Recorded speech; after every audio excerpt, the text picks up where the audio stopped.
제가 8년 전에 관심 있던 여자분과 카톡을 한 적이 있었어요. 그때 당시에는 어떤 여자랑 카톡을 해도 무슨 말을 해야 하지 하는 생각에 너무 초조했습니다. 대화가 끊길까봐 불안했거든요. 그래서 어떻게 했을까요? 취미가 뭐예요? 좋아하는 영화 있으세요? 이렇게 질문만 연달아 했었죠. 질문을 하면 일단 대화가 이어지긴 하니까요. 제가 질문을 어느 정도 했냐면 취미 물어봤다가 여자가 대답하면 또 다른 질문하고, 좋아하는 영화 물어봤다가 여자가 대답을 하면 또 다른 질문하고, 이렇게 카톡하면서 질문만 7개를 연달아 했었습니다. 그랬더니 상대가 왜 자꾸 질문만 해요? 이렇게 부담스러워하면서 뭐라고 하더라고요. 요즘 SNS에서 돌아다니는 짤 보신 적 있나요? 남자가 이제 DM이나 카톡에서 할 말이 없어지니까 무슨 전자레인지 브랜드 뭐 쓰냐 같은 뜬금없는 질문을 하는 짤입니다. 저는 이걸 보고 이 남자 이상하네 라는 생각보다는 와, 나도 저랬는데 라는 생각이 들더라고요. 분명 여러분도 여자랑 대화할 때 무슨 말을 해야 되지 하고 머릿속에 하얗게 된 경험이 있을 겁니다. 근데 생각해보면은 우리가 정말 할 말이 없어서 말을 못하는 걸까요? 저는 오히려 할 말이 없다고 스스로 느끼기 때문에 아무 말도 못하게 된다고 봅니다. 이게 무슨 말인가 싶죠? 예를 들어 여러분이 불알 친구랑 대화할 때 오늘 무슨 주제를 말해야 되지 하고 고민하거나 미리 준비하는 경우는 거의 없잖아요. 그냥 자연스럽게 얘기해도 말이 술술 나오고 잠깐 침묵이 있어도 어색하지 않고요. 그런데 마음에 드는 여자를 만날 때만 되면 우리 머릿속에서는 와, 큰일 났다, 대화 주제 없으면 대화 끊길 텐데 라는 두려움이 확 생기죠. 결국 그 두려움이 실제로 대화를 끊기게 만들어 버리는 거예요. 그럼 도대체 뭐가 문제인 걸까요? 오늘은 왜 우리가 여자랑 대화할 때 할 말이 없다고 느끼는지, 그리고 어떻게 하면 부담스럽지 않게 그리고 편하게 대화를 이어갈 수 있는지 구체적인 해결책을 알려드리려고 합니다. 방금 말씀드린 제가 8년 전에 했던 카톡 이후에 어떻게 대화법을 바꿨는지도 같이 살펴볼게요. 저는 대화법을 바꾸고 나서는 여자랑 무슨 말을 해야 하는지에 대한 고민이 아예 사라졌습니다. 실제 피기너스의 유료 연애 강의 내용도 일부 포함되어 있으니까 기대해주세요. 그럼 시작해봅시다.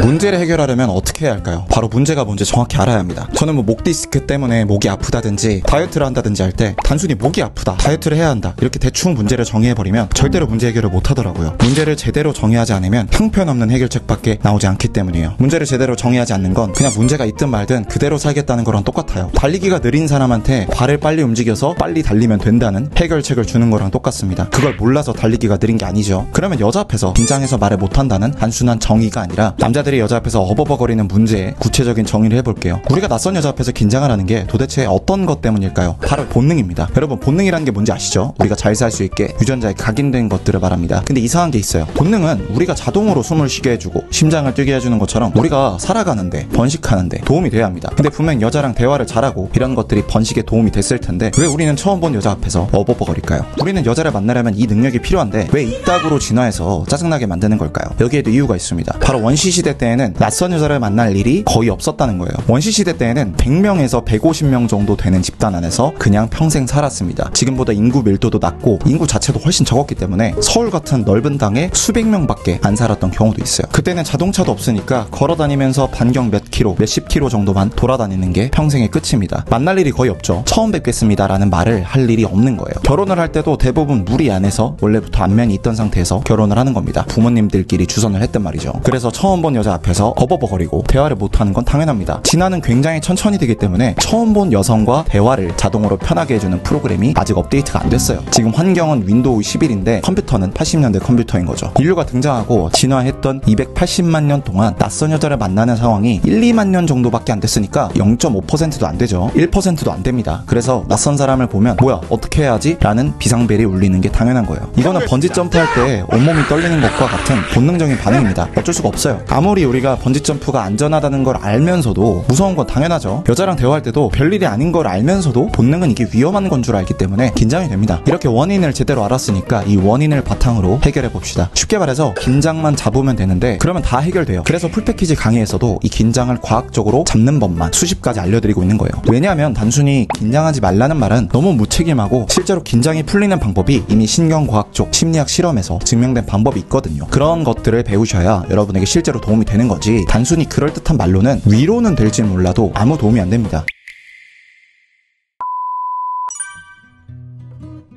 저는 대학교를 다닐 때만 해도 여자 앞에서는 너무 쫄아서 문제였는데 지금 알려드릴 어떤 방법을 쓰고 나서 긴장하는 일이 없어졌습니다. 어떤 방법일까요? 이거는 제가 아는 남자들에게 거의 다 알려준 방법인데 다 좋다고 난리인 방법이에요. 바로 집중의 대상을 나에서 너로 바꾸는 겁니다. 사람들과 있을 때 너무 불안한 증상인 사회불안 치료 분야의 권위자로 알려진 로널드 레피와 리처드 하인버그 교수라는 분들이 있어요. 우리가 고민하는 것에 대해서 옛날에 연구해서 해결책을 만들어주신 아버지들입니다. 이분들의 연구 결과에 따르면 사회불안을 가진 사람들의 사람들의 가장 큰 특징 중 하나가 자기 자신에 대해서 너무 신경 쓴다는 거예요. 저 사람 나 이상하게 보는 거 아니야? 내 얼굴에 이상한 거 묻었나? 이렇게 내가 어떻게 보일지에 대해서 과도하게 생각한다는 겁니다. 그래서 현재 여러 사회불안 치료에서 스스로에서 남들에게 주의를 돌리는 일명 주의 전환 훈련을 주요 치료 기법으로 사용하고 있어요. 실제로 자기 자신에게 신경 쓰는 빈도를 낮추면 낮출수록 사람들 앞에서 긴장하는 게 유의미하게 줄어든다고 합니다. 실제로 1996년 캐나다 브리티시 컬럼비아 대학 우디라는 교수가 이와 관련된 연구를 진행했어요. 사람들을 두 그룹으로 나눴습니다. 한 그룹은 대화를 하면서 자기 자신에게 집중하도록 하고 나머지 한 그룹은 다른 사람들에게 집중하도록 했죠. 똑똑하신 분들은 여기까지 들어도 딱 감이 올 거예요. 그 다음에 스스로 생각했을 때 얼마나 불안한지, 또 그 사람들의 대인관계 기술들 있죠. 예를 들면 얼마나 말을 잘하고 호감을 얻어내는지 등등을 평가했습니다. 연구 결과 다른 사람들에게 초점을 맞춘 그룹이 덜 불안하고 말도 더 잘하는 것으로 평가가 됐습니다. 그러면 정답이 나왔네요. 다른 사람들에게 초점을 맞추는 훈련을 하면 됩니다. 이렇게 문제와 그 원인을 구체적으로 정의하니까 명확한 해결책이 나오죠. 연애를 배울 때도 이렇게 명확하게 배우셔야 합니다. 어떤 훈련을 해야 함?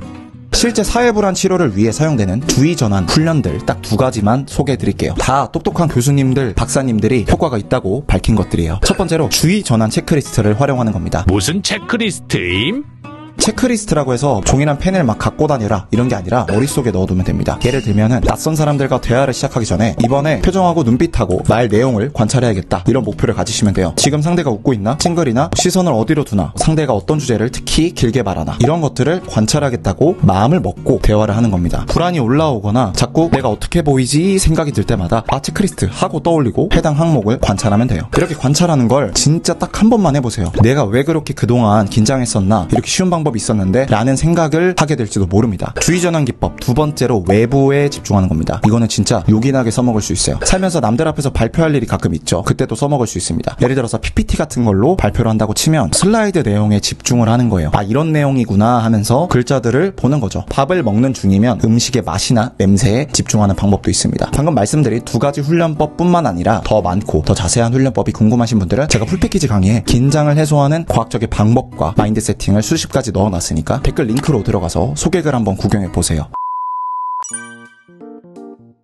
제가 군대를 다닐 때 헬기에서 줄을 타고 내려오는 훈련을 했었는데 실제 헬기는 1년에서 2번 정도 타고 헬기 타기 전에 훈련을 몇 주 정도 했었어요. 그때는 유격 훈련하는 것처럼 모형에서 했는데 그것도 한 10m 정도 됐습니다. 처음에는 진짜 무서워서 이걸 어떻게 하나라는 생각이 들다가도 많이 하다 보니까 안 무서워지더라고요. 심리학적으로 사람은 아무리 긴장되는 상황도 많이 노출이 되면 쉬워집니다. 저도 훈련을 충분히 하니까 실제 헬기를 탈 때도 그렇게 무섭지 않더라고요. 스카이다이빙 같은 것도 아예 하늘에서 뛰어내리잖아요. 그것도 강사들은 하도 많이 타니까 완전 편하게 탑니다. 이 낯선 사람과 만나는 상황도 많이 노출이 되면 쉬워져요. 그래서 제가 최대한 여자를 많이 만나보라고 말씀드리고 풀패키지 강의에서도 번호를 물어봐야 한다고 하면서 방법을 알려드리는 거예요. 여자를 많이 만나봐야 여자를 만나는 게 쉬워지거든요.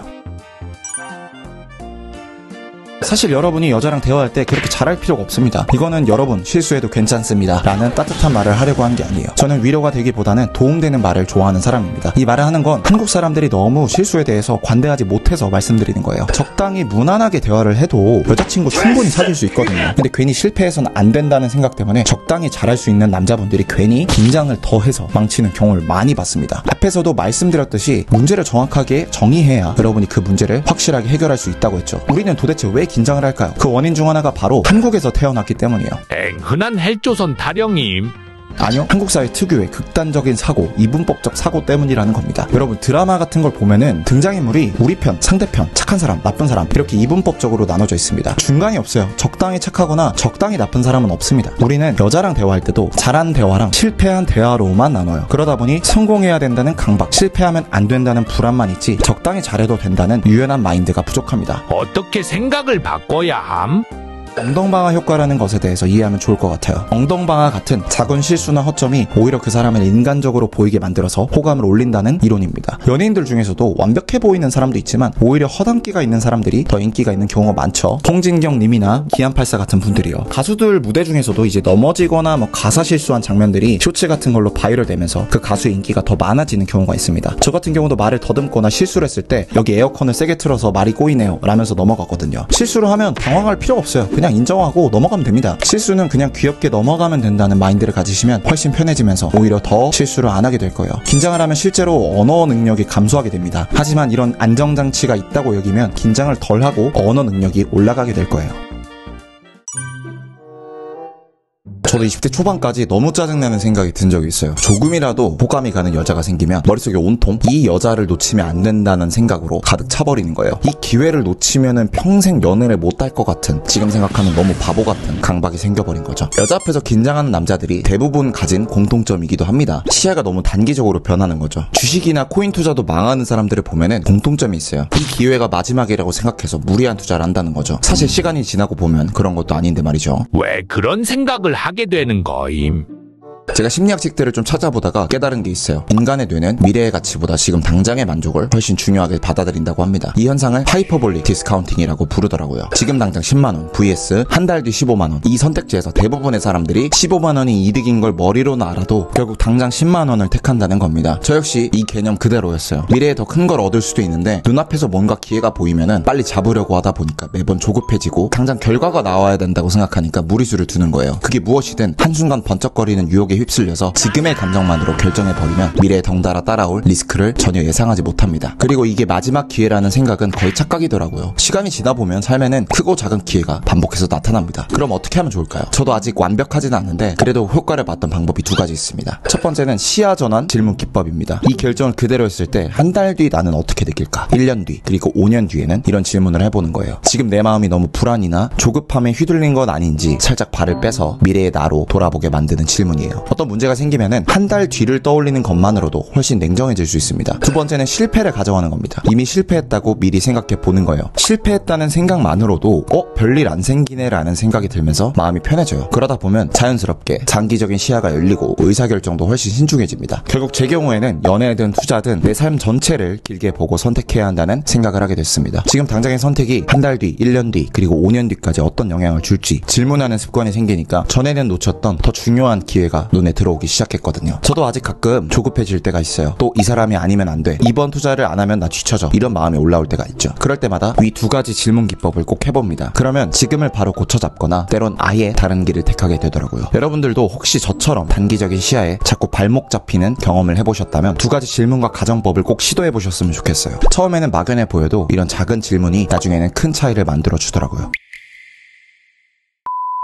이번 영상에서는 여자 앞에서 할 말이 없는 이유, 긴장하는 이유들을 알아보면서 동시에 어떻게 해결할 수 있는지 알아봤습니다. 지금까지 이랬을 거예요. 소개팅 같은 자리에 나가서 할 말이 없어서 당황하면서 음료수만 벌컥벌컥 마시고 무슨 말이라도 해야 할 것 같아서 이상한 말 했다가 괜히 말했다 하면서 후회한 적 말이죠. 또 여자 뭐 밥 사주고 커피 사주고 했는데 막상 여자는 나한테 관심이 없어서 수만원, 수십만원만 길바닥에 갖다 버린 경험 있으실 거예요. 솔직히 그럴 때마다 자신감이 없는 느낌을 떠나서 막 내가 막 초라해지는 그런 기분 들잖아요. 남자 구실을 못하는 느낌, 그리고 내가 찐따 같은 느낌이 들면서 자존감이 떨어지죠. 나는 남자로서 매력이 없나? 도대체 어떻게 해야 하는 거지? 이런 막막함을 겪었을 거예요. 오늘 영상 보신 분들은 알 거예요. 이게 단순히 긴장하면 안 되겠다, 할 말이 없으니까 할 말을 준비해야겠다, 이런 1차원적인 생각으로는 해결이 안 된다는 걸 말이죠. 항상 어떤 문제를 생각하실 때에는 이런 게 문제구나라고 깔끔하고 정의가 돼야 되고 구체화가 돼야 됩니다. 그렇게 안 되면 계속 앞으로도 평생 여자 앞에서 긴장하고 찐따 같은 모습만 보일 거예요. 솔직히 남자로 태어나서 예쁜 여자 앞에서 자신감도 좀 갖고 여자한테 오빠는 자신감 있다, 멋있다 이런 얘기 듣고 싶잖아요. 아니 적어도 자신감이 없어 보여서 여자가 속으로 여러분한테 막 찐따 같다는 생각을 안 했으면 좋겠죠. 저도 그랬거든요. 아니 여러분보다 더 심했을 수도 있어요. 제가 23살 때 한 살 위 여자분을 만난 적이 있어요. 이분이 모델이라는 분이어서 포스가 있기도 했고 한 살 위기도 하고 그러니까 제가 쫄아버렸어요. 제 기준에 너무 예쁜 여자가 저를 만나러 나오니까 왜 만나러 온 거지? 라는 생각이 들 정도였습니다. 저는 꼴에 자존심은 있으니까 자신감 있는 모습을 보여줘야겠다 이런 생각이 들었어요. 찐따가 다짐을 한다고 해서 찐따가 아닌 게 아니죠. 바뀌지 않아요. 샤브샤브 집에 갔는데 눈을 못 쳐다보겠는 거예요. 눈을 어쩌다가 마주쳤는데 제가 뭘 봐? 라고 했어요. 즉 개찐따 같죠? 저는 이 지긋지긋한 긴장을 좀 어떻게 해보고 싶어서 심리학 책이나 논문들도 찾아보고 명상하는 법도 찾아보고 해외 뇌과학 영상들도 보고 했었거든요. 여러분들도 제발 이 긴장이라는 놈 때문에 고생하지 않으셨으면 좋겠어요. 그래서 오늘 영상 내용을 공유한 거고 풀패키지 강의에 긴장하지 않는 법만 수십 가지를 넣어놓은 겁니다. 풀패키지 2.0이라는 연애 강의는 이렇게 제 노하우뿐만 아니라 최대한 객관적이고 과학적인 내용들로 대규모 업데이트 중이에요. 내용이 모두 업데이트되면은 가격이 오를 수도 있습니다. 이 강의를 보시고 30대 후반, 40대 늦은 나이에 15살 넘게 차이 나는 연하 여자친구를 만난 분들도 있어요. 업데이트 하기 전의 내용만으로 말이죠. 저는 솔직히 저처럼 방법을 몰라서 논문 찾아보고 뇌과학 책 찾아보고 이렇게 하기는 솔직히 좀 번거로울 거라고 생각을 해요. 왜냐하면 여러분도 여러분 인생을 사셔야 되기 때문이죠. 바쁘시잖아요. 저야 애초에 과학적인 것들에 좋아하기도 해서 공부를 한 건데 다른 분들은 아닌 경우가 많을 거예요. 그래서 일반적인 분들은 평생 긴장을 푸는 법을 모르고 살아갈 수도 있다고 생각합니다. 어쨌든 오늘 영상이 도움이 됐고 나는 합리적으로 돈을 써서라도 시간이나 시행착오를 좀 줄이고 싶다 하시는 분들은 풀패키지 강의를 추천드립니다. 고정 댓글에 링크 달아둘게요. 꼭 구매하실 필요는 없습니다. 그냥 소개글 보시고 마음에 들면은 구매하시면 돼요.